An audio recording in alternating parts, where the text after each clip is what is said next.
Pues muy buenos días, hermanos.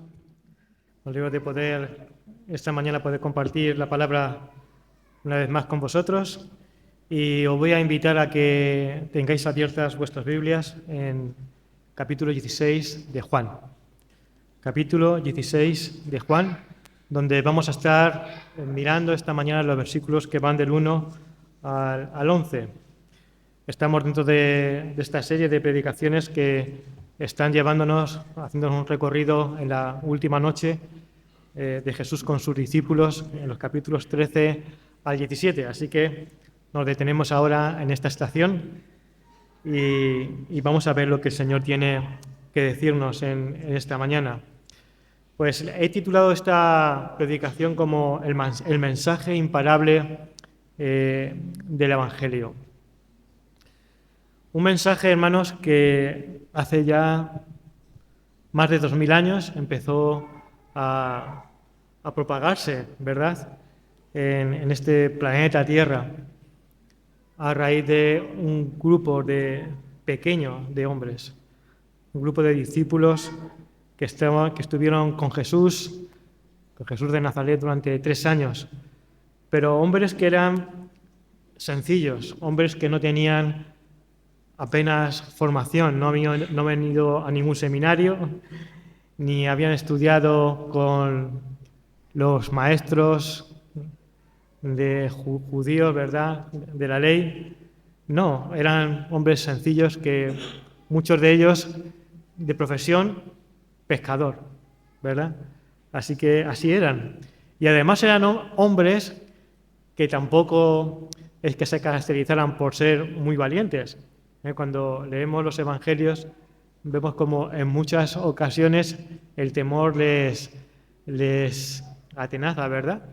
Y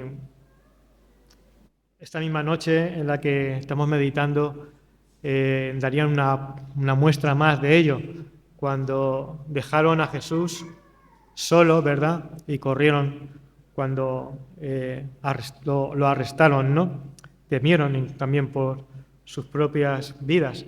Pero unas pocas semanas después de la ejecución de Jesús en la cruz, vemos que este grupo pequeño de personas estaban allí en Jerusalén poniéndola patas arriba, ¿no?, hablando con una elocuencia tremenda y llenos de valor. En el libro de los Hechos encontramos que nos dice que con denuedo, es decir, valientemente, predicaban la palabra. Había habido una transformación completa en ellos, y lo que aún más sorprendente es que no solamente es que ellos fueron transformados, sino que también tuvieron un enorme éxito en la comunicación de su mensaje, de tal manera de que toda la sociedad de Jerusalén y fue expandiéndose, quedó conmovida por su predicación. Miles y miles de personas se convirtieron en aquellos primeros tiempos a Cristo, cuando relativamente pocas personas habían creído en Él durante su ministerio terrenal. ¿Qué es lo que había pasado? ¿Por qué razón es que ellos vemos todo este fenómeno que estamos comentando? Bueno, podríamos dar varias razones. Yo creo que una muy importante es que Jesús resucitó de los muertos. Jesús resucitó y eso lo cambiaba todo, ¿verdad?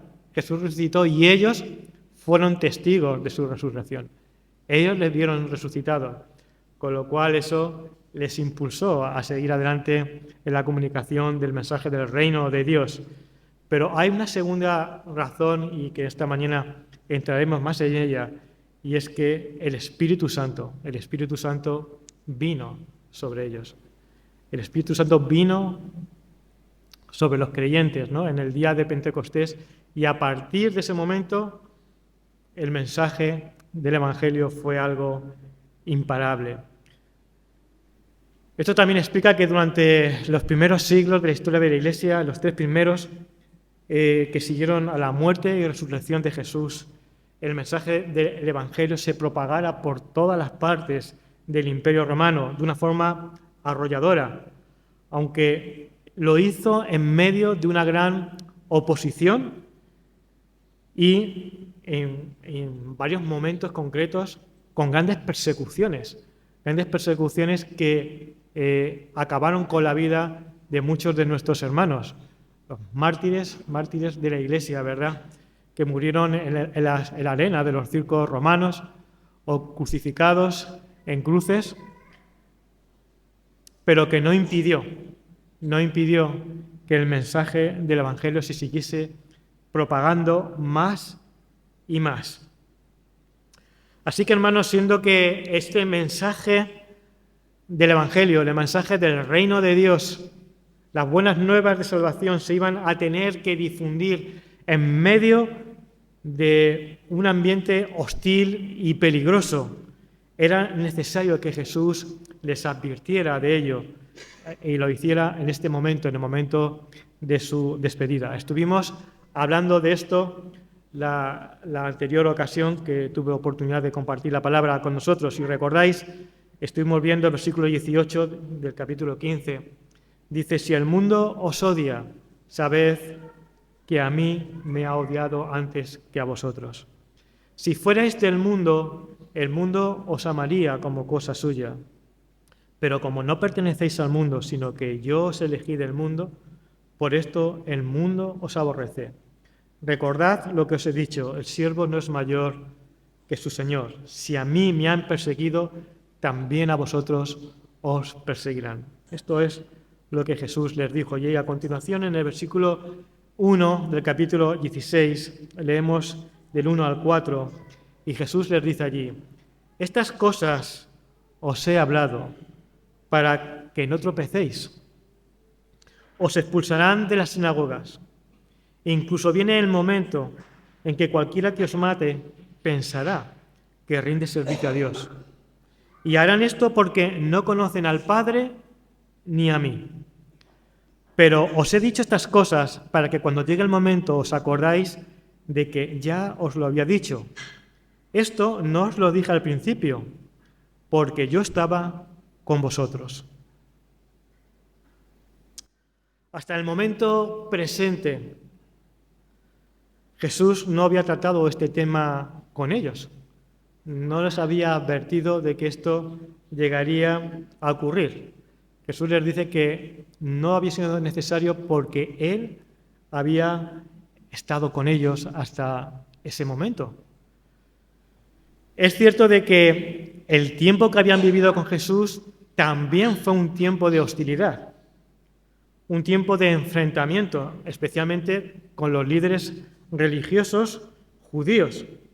Pero este enfrentamiento básicamente había estado centrado alrededor de su persona, alrededor de la persona de Jesús, sobre el cual estos hombres, dirigentes judíos, esas autoridades religiosas, habían urdido un plan maléfico que aquella misma noche iba a tomar cuerpo, ¿verdad? Y iba a acabar con la vida de Jesús. Para ellos Jesús suponía una amenaza, un problema, y pensaban que se lo quitarían de encima si acababan con su vida, pero nada más lejos de la realidad. Mirad, hemos ya estudiado cómo Jesús les dijo a sus discípulos que ellos iban a continuar la labor, que porque Él se fuera, aquello no acababa ahí. Él les dijo que ellos continuarían la labor de proclamación del reino de Dios, y más aún, lo harían de manera, si cabe, más poderosa, supliéndoles Él todo lo que es necesario para poder llevar a cabo esta obra. En el capítulo 14 y versículo 12, Jesús les dice que si le piden lo necesario, Él se los va a dar. Os aseguro que el que cree en mí hará también las obras que yo hago y aún mayores, porque yo voy al Padre. Y todo lo que pidáis al Padre en mi nombre lo concederé, para que el Padre sea glorificado en el Hijo. Si pedís en mi nombre algo, yo lo concederé, dice Jesús. Pero claro, esto iba a traer una contrapartida. Y es que si el mundo había odiado a Jesús, ahora ese odio se iba a concentrar contra ellos. No fue necesario tratar este tema con anterioridad porque habían estado cubiertos con la presencia de Jesús, quien estaba recibiendo los golpes. Pero ahora todo eso cambiaría radicalmente. Era entonces pertinente que en este momento fueran advertidos del hostigamiento que ellos iban a recibir de manera inmediata, para que cuando llegasen estos momentos y cuando viesen que el fuego de la persecución y de la oposición estaba contra ellos, no se sintieran sorprendidos, como si fuera algo que se escapara del control de Dios. No. Seguir a Cristo implica un precio, implica el precio de que el mundo no lo comprende, no lo entiende, ni tampoco le gusta ese mensaje al corazón que no tiene a Dios.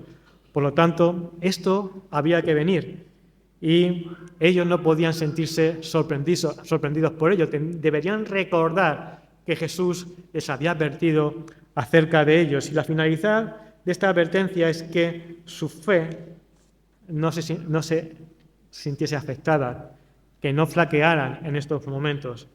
Estas cosas os he hablado, dice Jesús, para que no tropecéis. No tropecéis, es decir, que no tengáis un momento de caída, de que vuestra fe no se vea afectada y algunos puedan verse tentados a volver atrás. Es cierto, y a veces nos llegan, cuando conocemos noticias de países donde hay tremenda persecución, es cierto que hay hermanos nuestros que finalmente, personas que han dado testimonio de Jesús, pero terminan volviendo atrás. Terminan volviendo atrás. Pero no nos podemos engañar. Esta es la realidad que nos espera como hijos de Dios. En este momento, en nuestro país, vivimos tiempos de libertad, pero no siempre ha sido así.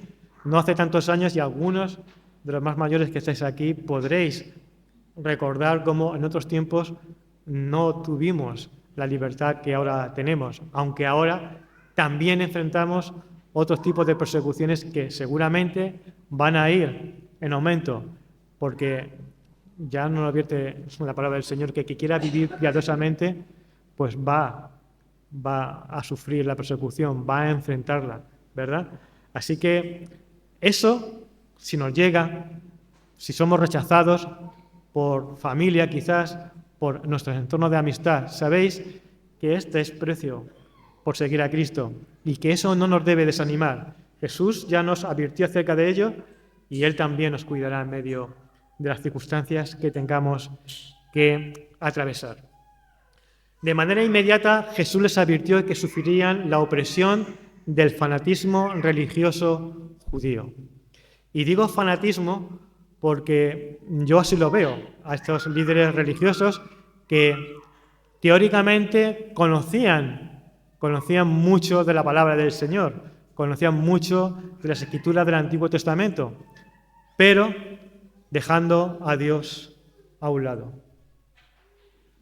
Defendían cosas que pudieran estar bien, otras que se inventaban y mezclaban, pero bueno, la verdad y la mentira muchas veces se mezcla ahí, pero defiendes cosas que aun cuando puedan tener su parte de verdad, has dejado a Dios de en medio. Todos aquellos que se declarasen seguidores de Jesús serían expulsados de la sinagoga. Y alguno de vosotros dirá, bueno, pues tampoco para tanto, ¿no? Ser expulsado de la sinagoga tampoco es quizás una cosa, pues si te expulsan de la sinagoga y yo soy cristiano, pues ahí queda la cosa, ¿no? Bueno, realmente esto para un judío era algo serio.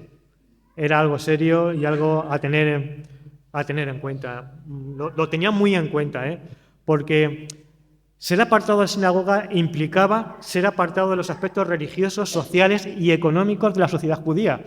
Es decir, te quedabas apartado como si fueras un apestado, y ahí quedabas. Como quedan también muchos de nuestros hermanos que sufren el rechazo de la sociedad, de la familia en medio de la cual viven, porque siguen a Cristo. Quizás aquí eso no es frecuente que lo veamos en nuestro entorno, pero sí ocurre en muchos países del mundo. En muchos países donde tienen otras religiones como religión principal, rechazan. Si uno se convierte a Cristo, son rechazados por todo su entorno. En otros lugares son perseguidos, como hemos visto este mes en las noticias que nos ha pasado Puertas Abiertas, digitalmente, ¿no? De repente te encuentras un día con que no puedes operar con tu cuenta bancaria. Y no es ninguna tontería. Ni puedes operar con ella ni te puedes abrir otra. Entonces, el tema es delicado, ¿no? Hay muchas maneras en las que puede quedar excluido. Ellos, se les dice que serían excluidos a la manera más dolorosa en aquella sociedad en la que ellos vivían. Fijaos si el tema es serio, que después de que Jesús hizo el milagro de la resurrección de Lázaro, el milagro más grande que hizo en su ministerio terrenal, muchas personas creyeron, pero no confesaron a Jesús. Fijaos lo que dice Juan 12:42. A pesar de todo, fueron muchos, incluso de los gobernantes, los que creyeron en él, pero no lo confesaban por temor a que los fariseos los expulsaran de la sinagoga, pues les importaba más tener una buena reputación ante la gente que tenerla ante Dios. La verdad es que me parece un texto tan triste, esta reflexión que Juan hace ahí, mete ahí como un comentario suyo. Ellos estaban más preocupados de lo que sufrirían por el rechazo de la gente, ¿verdad? Estuvieron más preocupados por ellos que por honrar a Dios, por lo que Dios pudiera pensar acerca de ellos. Y aunque vieron que este hombre realmente tenía que ser el Mesías, no lo confesaron.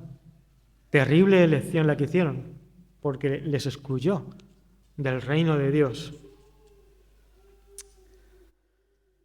Dice también que no solamente serían apartados socialmente, sino que además podrían sufrir, peligrar su propia vida. Podrían acabar con ellos, los podrían matar. Hasta ese punto podían llegar.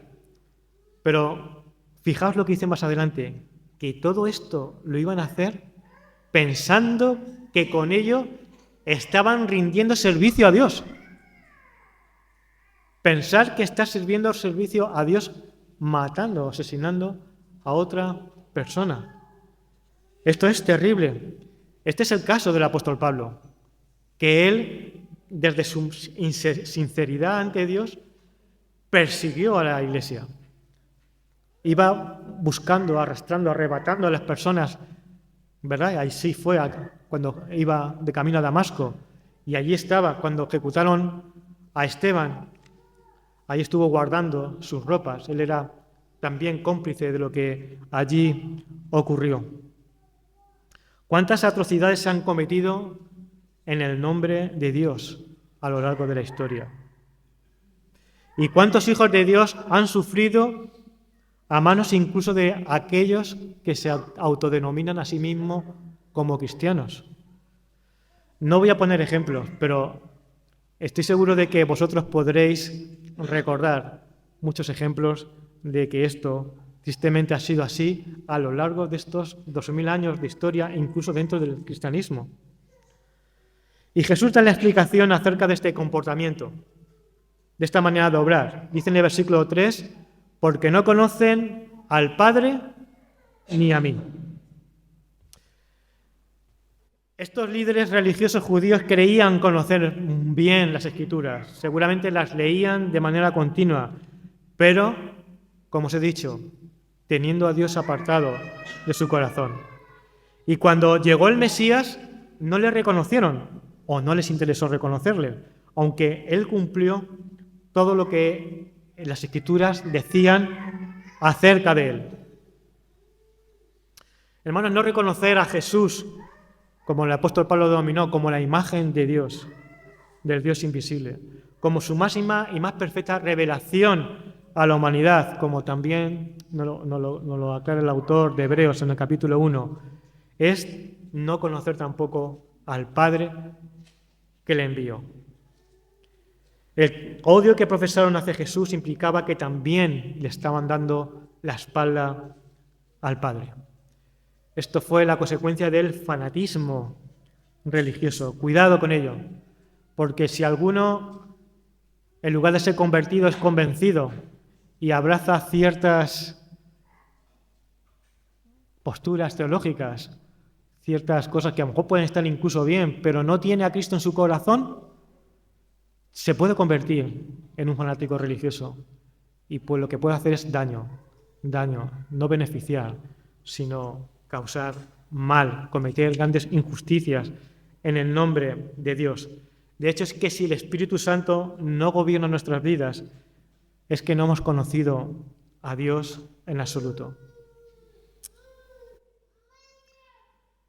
Seguidamente Jesús sigue hablando con sus discípulos sobre la necesidad de que Él parta para que el Espíritu Santo, como una condición necesaria para que el Espíritu Santo pueda venir, para que Él lo pueda enviar. Esto lo vemos en los versículos 5 a 7. Vamos a leerlos. Dice, pero ahora vuelvo al que me envió, y ninguno de vosotros me pregunta, ¿a dónde vas? Al contrario, porque os he dicho estas cosas, la tristeza ha llenado vuestro corazón. Os digo la verdad, os conviene que yo me vaya, porque si yo no me voy, el Consolador, el Espíritu Santo, no vendrá a vosotros, pero si me voy, os lo enviaré. Jesús comienza esta sección hablando con ellos en lo que parece que podemos entender que es una recriminación, ¿no?, hacia sus discípulos. Entiendo yo porque no se hubiesen preocupado más acerca de su persona, acerca de lo que implicaba su marcha. Jesús habla de que no le han preguntado por el lugar al que se dirigía y lo que ello implicaba. Sí es cierto que le habían preguntado a dónde iba, pero a lo que creo que Jesús se refiere es que lo habían preguntado de tal manera que no lo habían hecho preocupándose por Jesús, sino preocupándose por ellos mismos, por lo que sería de ellos cuando Jesús marchara. Jesús ya había anunciado desde hace ya tiempo que iban a Jerusalén y allí iba a ser entregado en manos de los principales sacerdotes, de los líderes religiosos, y que allí moriría. Y en esta noche Jesús lo había dejado meridianamente claro, aunque Jesús habló de su muerte, pero dando a entender, o dictó claramente, que el lugar donde se dirigía era al Padre. Al comienzo de la cena que tuvieron, Jesús les dijo que uno de ellos, o quizás al final de la cena, les dijo que uno de ellos le entregaría. Les dijo que al lugar donde, con lo cual ya podían entender lo que iba a pasar, ¿no? Les dijo que el lugar a que él iba no le podían seguir ahora, pero que le seguirían después. Después les dijo que se dirigía, claramente le dijo que se dirigía al Padre y que iba a preparar lugar para vosotros. Jesús tuvo que actuar de manera consistente para consolar a sus desconsolados discípulos que, tras oír aquellas noticias, se habían llenado de tristeza. Porque os he dicho estas cosas, os habéis llenado de tristeza, pero Jesús les había dicho un poco antes, si me amarais, os habríais regocijado, porque he dicho que voy al Padre. Pero no se habían regocijado, se habían puesto tristes, porque estos hombres estaban pensando, ¿y ahora qué será de nosotros? Ahora, ¿qué va a pasar con todo esto que hemos estado haciendo? Hemos dejado familias, trabajos, casas, lo habían dejado todo por seguir a Cristo, y ahora dices que te marchas. Había muchas cosas que todavía no entendían, obviamente, y por eso esta reacción. Así que yo creo que Jesús no pasó una buena noche aquel día, ¿verdad? Fue un momento más duro de su vida terrenal. Sufrió de manera intensa. Estaba conmocionado. Incluso me sorprende cuando Jesús se conmovió internamente cuando anunció que Judas sería el que le entregaría, algo que sorprendió también a aquellos discípulos que estaban con él. Nosotros tenemos una idea de que Judas, este hombre traidor, malo, ¿verdad? Pero estaban allí, no se esperaban que Judas hiciera aquello. Y Jesús se conmovió por la persona a la que amaba y que le iba a entregar. Y Jesús salió un poquito después con ellos y les dijo que orasen porque estaban en profunda agonía, pero ellos durmieron. Ellos se durmieron. No velaron con él. Parece como que Jesús quería estar acompañado en estos momentos duros de su vida, donde un ángel también vino a fortalecerle, incluso. Pero Jesús tuvo que ir solo. Fue solo a la cruz. Fue solo, despreciado, como un malhechor. Y todos aquellos que le habían seguido habían huido. Y allí sufrió también el desprecio, volverle la espalda también el Padre, ¿no? Que también sería aún lo más doloroso para sufrir la ira de Dios. Ha dicho Benjamín este versículo de Romanos: mas Dios muestra su amor para con nosotros, en que siendo aún pecadores, Cristo murió por nosotros. Y esto es lo que estaba ocurriendo, esto es lo que iba a ocurrir en aquella cruz. Jesús iba solo a morir allí para que nuestro pecado fuese pagado, fuese castigado en él. No había otra manera que pasar por esto para que él pudiera completar la obra de redimirnos de nuestros pecados, a los nuestros y a toda la humanidad. Pero aquí se nos señala otro motivo por el cual él debía de marchar. Obviamente él tenía que completar esta obra, tenía que morir. Pero si él no marchaba, el Espíritu Santo no podría venir. Era condición necesaria que él marchara para que él lo enviara, para que del Padre fuera enviado.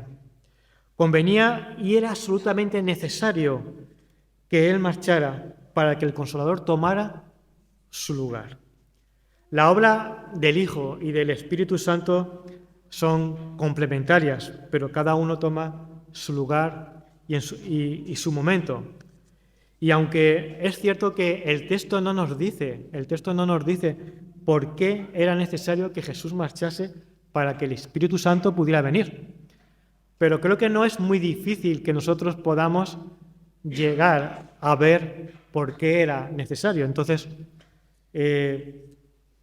apunto algunas cosas, aunque el texto no las diga, pero que son cuestiones que las podemos deducir por lo que conocemos a través de las Escrituras. Sabemos que el Espíritu Santo es el que aplica en el creyente la obra de la redención efectuada por Cristo en la cruz, y es el que da vida eterna, ¿verdad? Pero obviamente esto no podía hacerlo el Espíritu Santo hasta que esta obra no estuviese completada. Es decir, el Espíritu Santo tenía que obrar después para aplicar la obra que Cristo había hecho. Hay muchísima teología acerca del Espíritu Santo, no puedo entrar, ¿no? Pero en esta mañana en ello, pero hay algo importante. Jesús dijo que se marchaba, pero que volvería, ¿no? Y no me refiero al retorno de que vendrá al final, ¿verdad?, a recoger a su iglesia, sino que dijo que volvería a estar con ellos, y volvería a estar con ellos por la presencia del Espíritu Santo. En aquella misma noche Jesús les había enseñado que Él estaría en ellos y ellos estarían en Él y Él en el Padre. Bueno, tremendo, ¿no?, lo que el Espíritu Santo nos permite experimentar la presencia de Cristo, aun cuando Él ya no está físicamente en la tierra, aunque Él se marchara. Estas son algunas de las cosas que el Espíritu Santo ha ido haciendo a lo largo del tiempo, pero hay una razón muy importante por la cual el Espíritu Santo tenía que venir tras la marcha de Jesús y que vemos aquí en este pasaje. Y es que su ministerio es también el de revelar a Cristo y su obra al mundo para que las personas puedan reconocer su pecado y procedan al arrepentimiento. La predicación apostólica por medio del Espíritu Santo fue la de predicar a Cristo. Predicaron su persona, así lo vemos en el libro de los Hechos, su obra redentora, su muerte, su resurrección, su ascensión y su retorno al final de los tiempos. El Espíritu Santo no solamente ministra a los creyentes, también lo hace hacia el mundo perdido, llevándoles al conocimiento salvador de Cristo.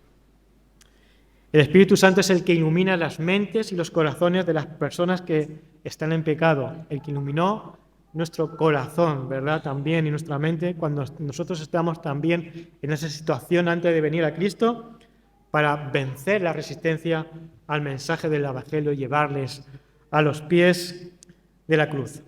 Aquí nos dice concretamente en los versículos 8 al 11 que parte del ministerio del Espíritu Santo es la tarea de convencer. Leemos, versículo 8. Cuando Él venga, convencerá al mundo de pecado, de justicia y de juicio. De pecado por cuanto no creen en mí, de justicia por cuanto no voy al Padre y no me veréis más, y de juicio por cuanto el príncipe de este mundo ya ha sido juzgado. Bueno, dicen que este pasaje es uno de los más complejos de interpretar del Evangelio de Juan. Así que, bueno, si lo que yo diga no cuadra mucho con lo que vosotros penséis, pues quizá vosotros estéis en lo cierto y yo no. Así que no quiero ser un fanático religioso en esta mañana, pero diré lo que yo creo que significa este pasaje. El Espíritu Santo tiene que mostrar al mundo la realidad del pecado y su necesidad, la necesidad de cada persona, de un Salvador, en la persona de Cristo. Esta palabra convencer,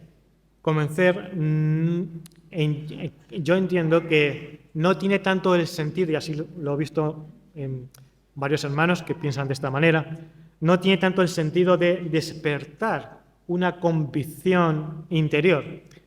Es decir, no es que el Espíritu Santo va a convencer a toda la humanidad de que son pecadores. Lo va a convencer de otra manera, es que internamente van a quedar convencidos de que todos son pecadores. No. Este convencimiento de pecado al mundo tiene más que ver con el sentido de exponer y señalar. Repito, exponer y señalar a la manera en que lo podría hacer, por ejemplo, un abogado que presenta argumentos irrefutables para convencer a la audiencia a la que se dirige. Lo que va a hacer el Espíritu Santo es exponer al mundo la condición en la que está, la realidad de su pecado, de la justicia o injusticia que se cometió al crucificar a Jesús y del juicio que vendrá sobre la humanidad. Y ante este mensaje unos creerán y otros no creerán. Y de ello se derivarán pues consecuencias eternas. Dice de pecado, en primer lugar dice de pecado por cuanto no creen en mí. Jesús, el Hijo de Dios, el Mesías que los judíos esperaban, había venido al mundo. Pero los judíos, o por lo menos las élites religiosas judías, se habían aliado con el mundo gentil, con el poder romano, para eliminarle, para acabar con él. Ni le aceptaron ni le creyeron a pesar de todas las señales que él realizó y que Benjamín está hablándonos acerca de ellas, pasando también por este libro, ¿verdad? A pesar de las señales que realizó para que pudiéramos creer en Él, fijaos en este milagro de la resurrección de Lázaro que hemos comentado antes, a pesar de ello no quisieron creer, y también en la evidencia del mensaje y el poder con la que Jesús hablaba. Pero Jesús, hermanos, al ser resucitado de los muertos por el Padre, pone de manifiesto que Él fue quien dijo ser. Y deja sin excusa a todo aquel que se niegue a creerle. Había hecho muchas señales, pero la señal definitiva es que Él se levantó de la tumba, que Él resucitó.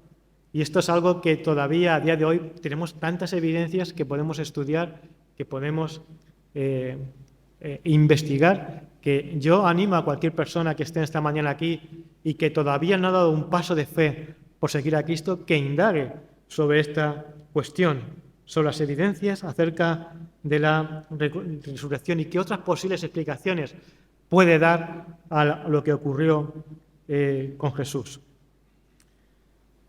Por lo tanto, hermanos, el tema es que el pecado definitivo que condena al ser humano es el de rechazar a Cristo, porque solo a través de Él, solo a través de Cristo, es que nuestros pecados pueden ser perdonados. Fijaos que dice, de pecado por cuanto no creen en mí. El pecado definitivo que va a condenar a una persona que ha escuchado hablar de Cristo es el haberle rechazado. Sabemos que nuestros pecados nos condenan delante de Dios, ¿verdad? Pero la única solución que hay para ellos es ir a la fuente del perdón y de la redención que está en Cristo Jesús, que pagó el precio por nuestro pecado. Si rechazas esa opción, ya no hay nada que pueda limpiar tu pecado. Por lo tanto, el Espíritu Santo tiene la misión de exponer esta situación delante del mundo, y lo hace también proclamando la justicia de Jesús. De justicia por cuanto voy al Padre y no me veréis más. Nadie en este mundo ha podido llevar una vida sin pecado, una vida sin cometer ninguna injusticia, como fue la de Cristo. Sin embargo, Jesús muere en la cruz como un malhechor, muere como un injusto, recibe el castigo más severo que un criminal podía recibir en su tiempo, la muerte más horrenda es la que Jesús, la que se le dejaba a los peores de su sociedad, es la que Jesús recibe. Pero volvemos otra vez a la resurrección. Dios Padre le vindica como el justo con mayúsculas, resucitándole de los muertos, poniendo así de manifiesto su inocencia y revocando el veredicto de culpabilidad que el mundo había hecho contra él. Así el Espíritu Santo pone de manifiesto al mundo la justicia de Cristo y su error y pecado si le rechaza. Y finalmente habla de juicio. Convencerá de juicio por cuanto el príncipe de este mundo ya ha sido juzgado. Esta expresión, este título, príncipe de este mundo, es un título que el Nuevo Testamento da a Satanás. Y le llama príncipe de este mundo porque todas aquellas personas que no vienen a Cristo, todas aquellas personas que no han venido todavía a Cristo, están bajo el gobierno de Satanás. Si aún no has venido a Cristo, aunque tú no lo creas, estás bajo su gobierno. Él es el que realmente te maneja. Él es el que realmente influye tu mente, el que te tiene cegado para que no puedas tampoco ver a Cristo. Satanás ha estado detrás de todos estos acontecimientos contra la persona de Jesús. Ha conseguido destruirla, la ha llevado a la muerte y ha destruido por completo y arruinado su reputación.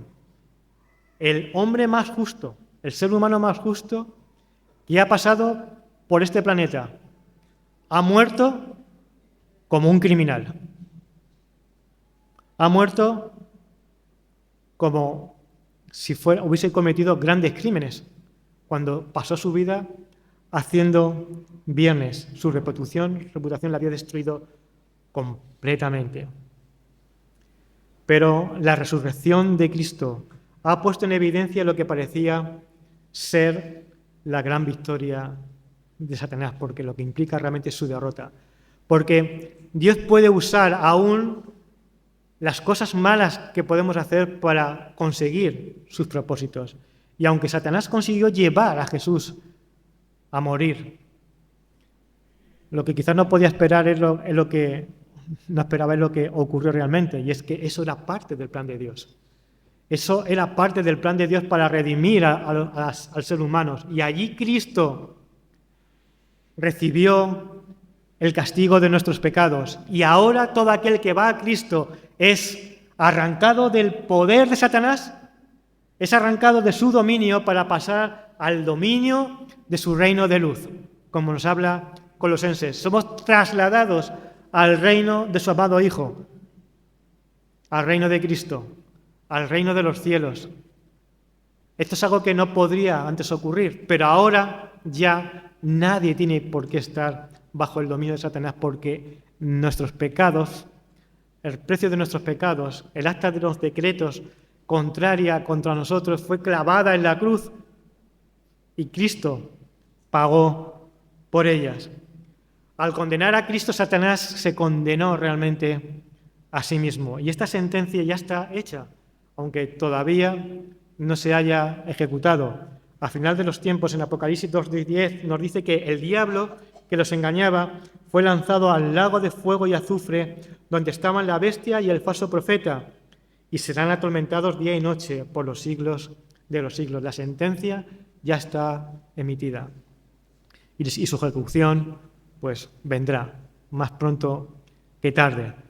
Pero todos aquellos que sigan bajo el dominio de Satanás, todos aquellos que sigan o quieran continuar cegados ante el mensaje del Evangelio y no quieran aceptarlo,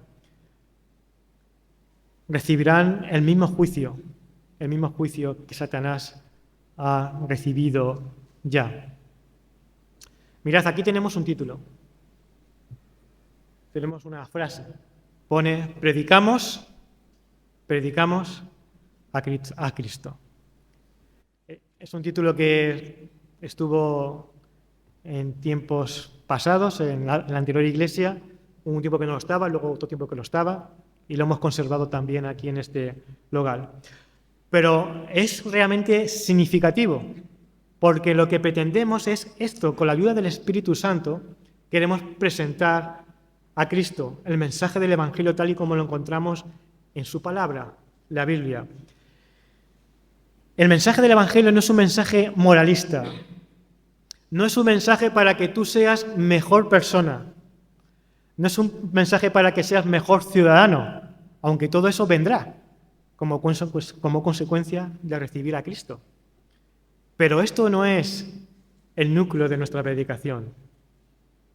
Enseñamos sobre su persona, la persona de Cristo, sobre su obra a favor nuestro, sobre el valor y el significado de la cruz en la que demostró tan grande amor por nosotros y la necesidad de rendirnos a Él para ser salvos y limpios de nuestros pecados, limpios de una vida de vivir que nos era contraria a su voluntad y que nos condenaba.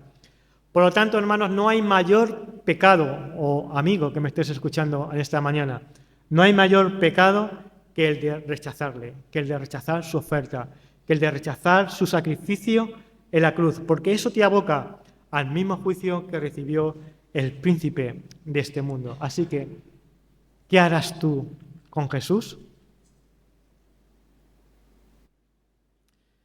Yo te invito a que reflexiones sobre esto y que no lo dejes para después. ¿Qué harás tú hoy con Jesús? ¿Y qué haremos nosotros, hermanos, los que hemos creído en Cristo? Pues, siguiendo el lema de esta iglesia, vamos a seguir predicando a Cristo, presentándolo ante el mundo como hizo la iglesia primitiva. Estos elementos de predicación, de pecado, de convencimiento que hace el Espíritu Santo, pecado, justicia y juicio, son elementos que encontramos incluso en el primer discurso, la primera predicación de Pedro. Y es algo que tiene que estar en nuestra predicación. Tenemos que exponer a Cristo.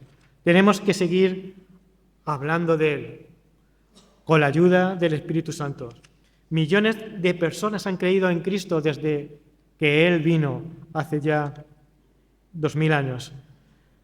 Sociedades enteras han sido transformadas por el poder de Dios, por el poder del Espíritu Santo, aun cuando no todas las personas se convirtieran, pero cuando el Espíritu Santo actúa de manera poderosa y las personas son expuestas al mensaje del Evangelio y muchas creen, la sociedad cambia, pero cambia a mejor. Gracias al Espíritu Santo, el Evangelio sigue siendo poder de Dios para la salvación. Y nosotros hemos recibido poder, el poder del Espíritu Santo que vive en nosotros, para poder testificar acerca de Cristo. Es cierto de que, aunque no vivimos, como hemos dicho, en medio de una sociedad hostil, aparentemente, sí que vivimos en una sociedad que paulatinamente se está alejando más y más de Dios. Y esto va haciendo que cada vez sea más difícil y exponer el mensaje del Evangelio que tenga una cabida peor. Pero no debemos desanimarnos. Nuestra labor es predicar y la del Espíritu Santo convencer, hacer patente a la vida de las personas ese mensaje y quitar el velo que les impide ver, que les impide que les resplandezca la luz del Evangelio. Así que, hermanos, muchas veces nos podemos sentir tentados a desmayar, a pensar de que trabajamos pero no hacemos lo que quisiéramos. Pero no, recordad que no estamos solos. Jesús dijo que nos proveía desde el cielo, que le pidiéramos y que Él nos supliría de lo que necesitábamos. Y Él dejó al Espíritu Santo que nos da poder para hacerlo y que actúa sobre la vida de las personas. Por lo tanto, hermanos, vamos a centrarnos en un objetivo, en predicar a Cristo, en exponerlo, en hacerlo desde aquí por todos los medios que podamos, aquí a través de Internet, en las conversaciones que tenemos con las personas que conocemos día a día, cualquier oportunidad que tengamos, presentemos la persona de Cristo. Cuidado, podemos presentar un mensaje que no sea el que debemos de presentar. Recordad lo que os he dicho, predicamos a Cristo, presentemos a Cristo, porque si nos metemos en otras disquisiciones teológicas, seguramente no vamos a hacer lo que debemos de hacer, presentar a Cristo. Así que, hermanos, no desmayemos y sigamos adelante. Pues que el Señor nos ayude y que Él nos fortalezca. Amén.